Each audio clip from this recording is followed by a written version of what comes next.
You know? I disagree. I don't think you're annoying. Hey! We're Left on Red Games. This is Kris. This is Carl. And that's Carl the Human. Carl the Human. Let us know if that joke is tired, and we'll do it forever. We love destructive criticism. I love this little guy. I looked back at the footage because I was feeling really bad that I started calling this Carl. And I was like, man, I like, that's kind of a mean joke. I can't believe I started doing that. Like, and calling Carl the Human and calling Bunny Carl. And no, I didn't come up with the joke. Carl did. Yeah, I did it to myself. I literally did it to myself. I walked right into it like a rake in the yard.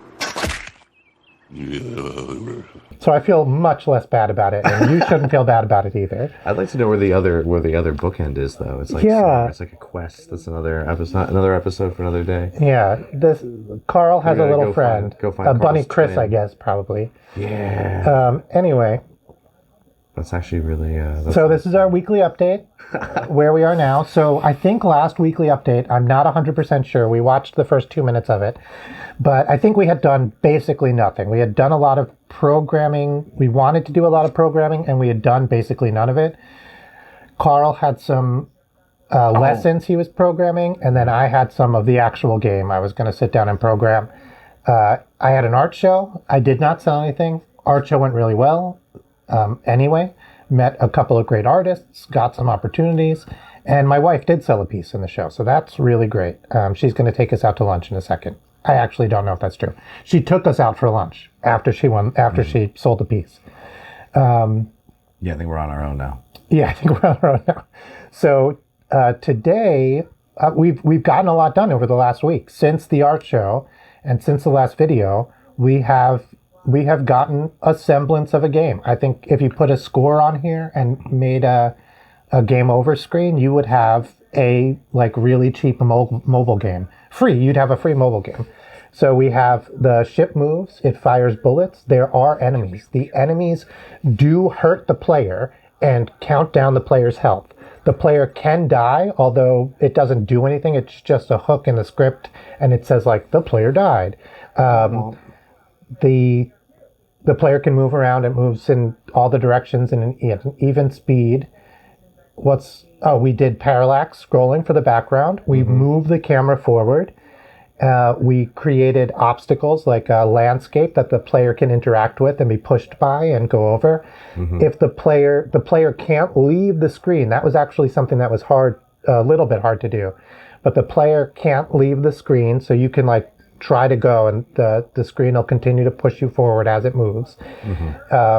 And if you get pushed off the back of the screen, it triggers the death event. One thing that we had trouble with... that obstacle we were getting stuck to it, right? Yeah. Forward. And so this was really interesting. Is when in Godot, you can create... We do use the physics engine in Godot for a lot of this stuff. And in Godot, you can create... I think animatable or static body. It depends on what you want to do. Animated built 2D or static body 2D, but physics objects that can then interact with the player. And so we were having trouble that with the that'll be forward. So as the players move, as the screen is moving backwards and the player moves forward, the landscape moves backwards. And if the player hit the landscape from any other spot, they could just pull away from it. But if the player hit the landscape from the back, because it was being pushed backwards, they would sort of overlap. And then the physics engine would not let the player even back away, even though the player should be able to move faster than the screen is moving backwards. What was happening was they were overlapping. Because it was moving back at such a speed that it was overlapping. Luckily, there's a setting in Godot that allows you to change basically the margin of error. And so I just expanded that out a little bit, and now that works flawlessly. Yeah, and we did use the physics layers so that the enemies and the player can interact, but they don't interact physically, so that the player can take damage but not be pushed around by the enemies and not push the enemies around. I think if we do have the player be pushed around, like in some games, when you get hit by the enemy, you get pushed back, and then you. I think we will just program that directly in the code. We'll do that code wise. I don't know what it's called, and yeah, and then stuff like the flashing and invulnerability. That stuff we'll have to add in. Yeah, so we're really excited. We're going to do a couple videos today talking about the things we want to do moving forward for this week. What do you have to say? You summed everything up really well. It was just very exciting to see it actually happening, right? Matching the ship speed to the camera so that you have that steady pace of going through the game. Seeing the parallax really happen was really exciting. Oh yeah, one problem we had was the bullets. But yeah, so yeah, we started with the bullet problem. That was where we started. Then once the bullet problem got knocked out. Oh, so when you go forward, the bullets, you were catching up with the bullets, so they were coming where they were jamming up. And if you backed up, the moment the bullets came out slower because of the thing. It was very much like a racket sport in that aspect. And you set how did you fix that? Yeah, so we this was a weird problem. We tried a bunch of stuff, and I just kind of, instead of sitting down and thinking about it, which is what I recommend always when you have a problem, to sit down and figure it out on paper first. Yeah. Instead of doing that, I just started going for it, right? I had Carl sit down with me, and I was like, let's just figure this out in the code, which can also be good. It's not like a bad thing to do. It's just not usually my way. And we really struggled. We got it to do all sorts of things, which we will talk about later, because we're going to do a video where we talk about the different ideas for weapons that we have. We're going to come up with a few different weapon ideas and then program them into the game and see what we like. Kind of like concept art, but for how weapons work.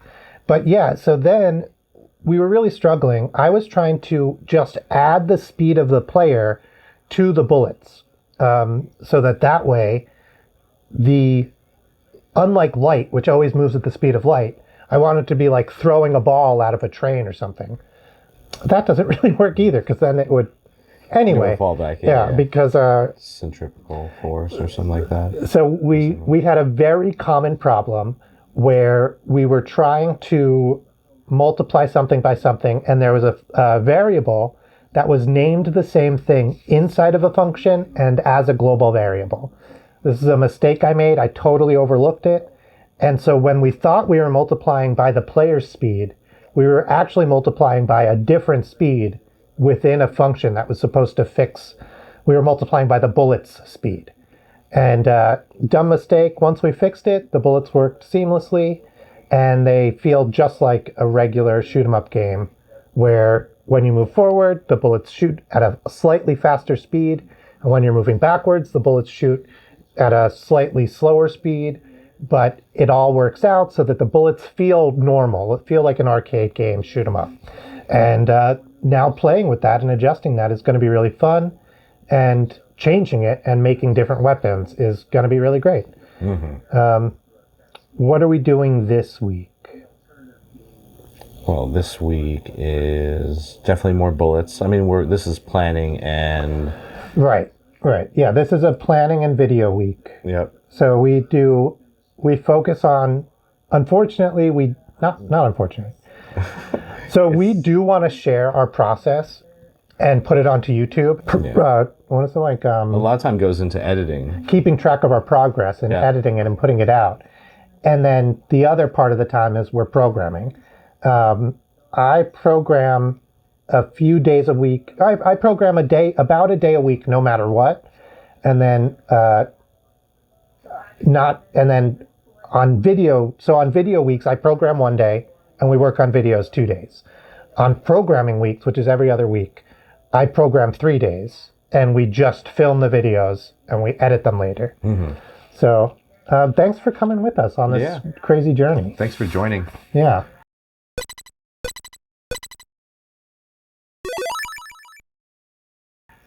It's a lot of fun. This is an exciting phase. We're like so close to having just